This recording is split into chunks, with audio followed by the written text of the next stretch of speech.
Bonjour et bienvenue dans cette vidéo. Aujourd'hui, on va parler d'un sujet très important pour toutes les personnes qui se lancent en Suisse, comment devenir indépendant.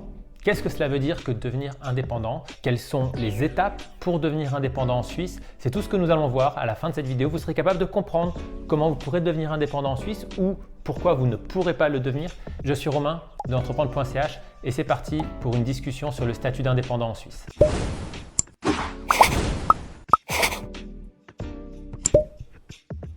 Alors pour commencer, déjà, comprenons qu'est-ce que cela signifie que être indépendant en Suisse. Qu'est-ce que cela signifie que devenir indépendant?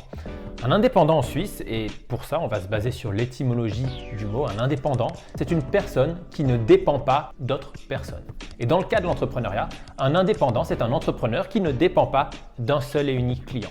Alors en comparaison, parce que c'est toujours bien de comparer, un salarié est dépendant d'un employeur. Eh bien, un indépendant, lui, ne doit pas être dépendant d'un client ou de deux clients. Dans ce cas-là, on appelle ça du salariat.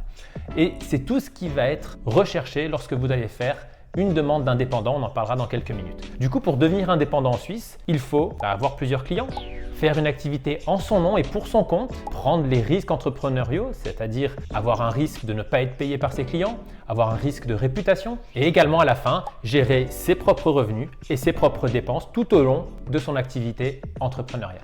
Maintenant qu'on a vu ça, il faut peut-être se pencher un petit peu plus en détail sur les avantages et les inconvénients de devenir indépendant. On va parler d'abord des avantages et des inconvénients, on verra ensuite comment on peut devenir indépendant en Suisse. Les avantages, c'est assez clair, vous allez pouvoir gérer vous-même votre activité. Vous avez une activité où vous n'avez pas de supérieur hiérarchique, vous allez être entrepreneur. Les inconvénients, c'est que vous allez prendre des risques.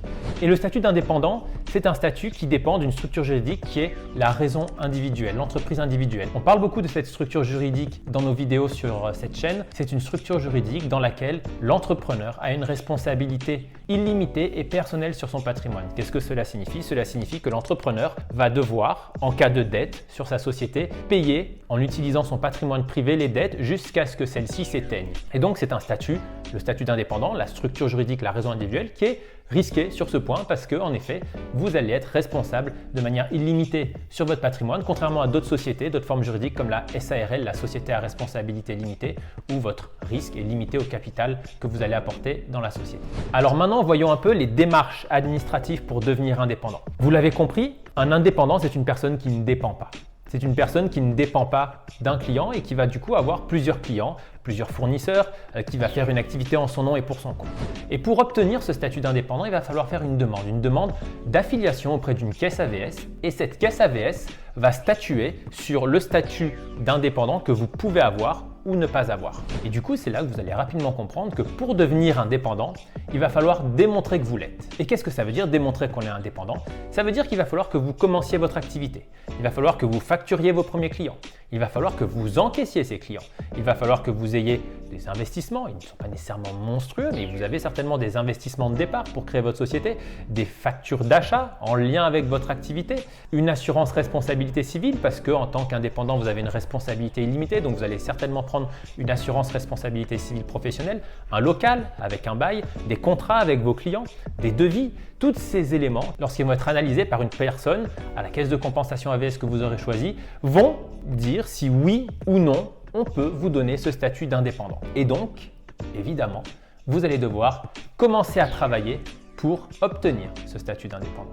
L'inscription à une caisse AVS, c'est ça qui va donner vie à votre activité indépendante. Une fois que vous êtes inscrit en tant qu'indépendant auprès d'une caisse AVS, vous êtes officiellement un entrepreneur indépendant et vous allez alors pouvoir vous inscrire au registre du commerce en tant que raison individuelle si vous le souhaitez. L'inscription au registre du commerce n'est pas obligatoire, elle est obligatoire si vous dépassez les 100 000 francs de chiffre d'affaires. En dessous, elle n'est pas obligatoire. Nous vous la recommandons, ça permet d'apporter un peu de crédibilité à votre société. Et donc c'est vraiment cette inscription à la caisse AVS qui va donner vie à votre activité indépendante.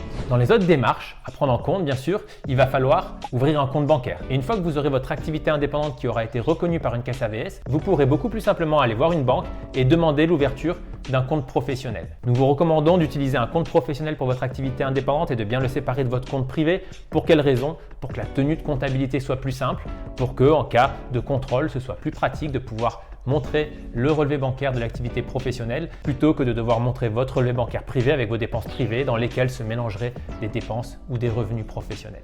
Dernier point important, lorsqu'on décide de lancer une activité indépendante, on est soumis à des règles fiscales et vous allez devoir, en tant qu'indépendant, si vous dépassez un certain chiffre d'affaires, 100 000 francs, vous inscrire à la TVA. L'inscription est obligatoire lorsqu'on dépasse les 100 000 francs de chiffre d'affaires. Elle est facultative si on est en dessous de 100 000 francs de chiffre d'affaires, mais vous pouvez le faire de manière volontaire, ce qui vous permettra de récupérer la TVA, par exemple, sur les achats que vous pourriez avoir en tant qu'entreprise individuelle, en tant qu'indépendant. Nous avons bien compris, dans cette vidéo, le statut d'indépendant est un statut qui s'obtient. Il s'obtient comment? En faisant une demande d'affiliation auprès d'une caisse AVS qui va vous envoyer un dossier. Ce dossier, il va falloir le remplir. Ce dossier, il va y avoir différentes questions. Est-ce que vous disposez de vos propres locaux? Est-ce que vous facturez vous-même vos clients? Est-ce que vous êtes soumis à une clause de non-concurrence? Est-ce que vous prenez vous-même les risques entrepreneuriaux? C'est-à-dire que vous avez un risque lorsque vous facturez un client qui ne vous paye pas? Est-ce que vous choisissez vous-même vos horaires? Toutes ces questions vont être posées dans un dossier. Vous allez devoir rajouter des éléments à ce dossier, des preuves de facture de vente, des preuves de facture d'achat,